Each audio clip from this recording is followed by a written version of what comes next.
Assalamualaikum warahmatullahi wabarakatuh. Nuwun ingkang kinurmatan pangarsa MTSN Loro Kutha Blitar ingkang kula bekteni Bapak Ibu Dwija lan para mitra kinasih ingkang tansah bagya mulya. Puji syukur kaaturaken wonten ngarsanipun Gusti ingkang murbeng dumadi. Awit saking sih kawelasanipun ingkang sampun paring sakataning rahmat, kasasaran, kawilujengan miwah kabagyan.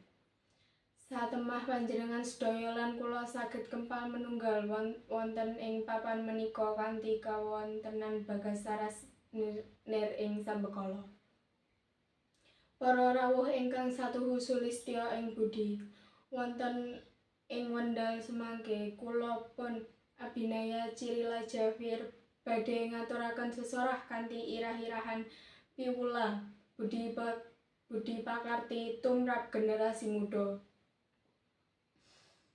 Para kadang muda taruna ingkang cinaket ing manah owah king siring jaman ndadosaken ewah-ewahan tumrap ing tatanan pagesangan mliginipun tumrap generasi muda.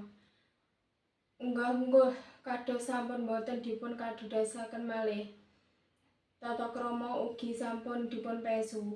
Menika saged dipun raosaken wonten pagesangan ing bebrayan ageng. Generasi muda kathah ingkang sampun nilar subasita tata krama lan budaya ajeng kinajeng dumateng sesareng.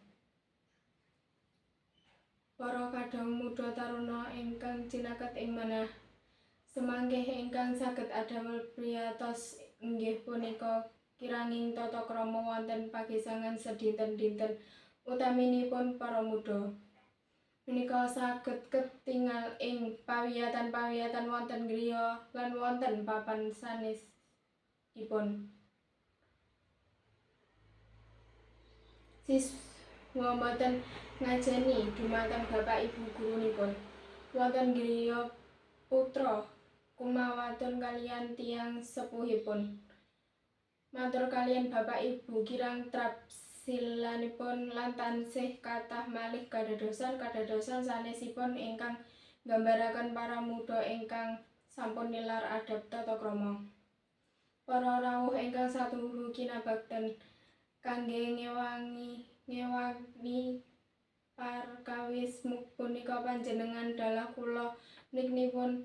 Generasi muda gadah kewajiban ambudidaya amrih budi pakarti luhur saged ngrembaka malih boten ical lan cures katrajang kemajengan jaman.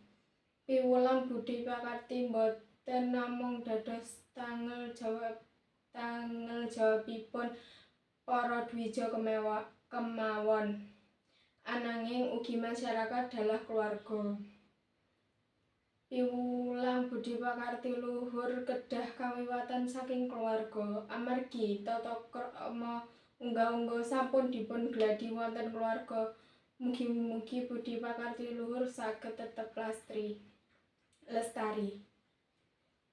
Para kadang muda taruna ingkang cinaket ing manah, monggo panjenengan dalah kula sareng-sareng rengsengaken piwulang budi pakarti menika kanthi golong giling tanpa kendhat lumantar kagiatan sedinten-dinten media sosial lan sak panunggalanipun.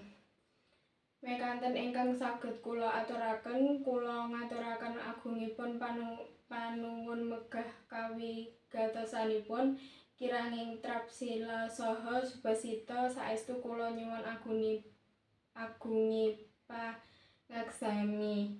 Cekap semanten atur kula. Wassalamualaikum warahmatullahi wabarakatuh.